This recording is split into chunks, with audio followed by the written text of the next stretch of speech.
What's going on, guys? So for today, I will show you how you can delete page numbers on certain pages in Microsoft Word. So let's start.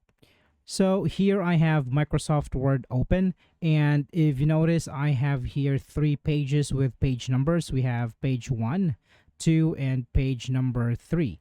So if I am going to double click on page 3 here, and I will double click on the footer, it is going to open up an option to delete the page number. However, if I delete this page number right here and press on backspace, all right, now if you go back to other pages, the other page numbers are also gone.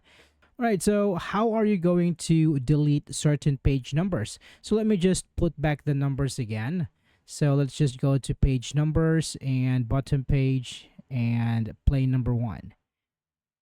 So if you want to delete page numbers from certain pages, you can go to the page where you want to delete the page numbers. Say, for example, I want to delete page number 3. So what you can do is place your cursor before the very first letter of the document here, and then click on Layout.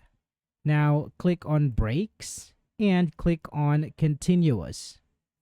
Now after that, go back to the footer, double click the footer, and from here, click on Link to Previous.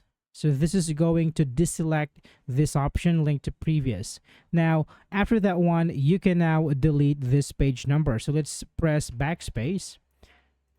Now, page number 3 is gone. Let's check the other pages. So here you still have page 2 and you still have page 1. All right, so that's it for this video, guys. I hope this is helpful for you. Thank you for watching and see you next time.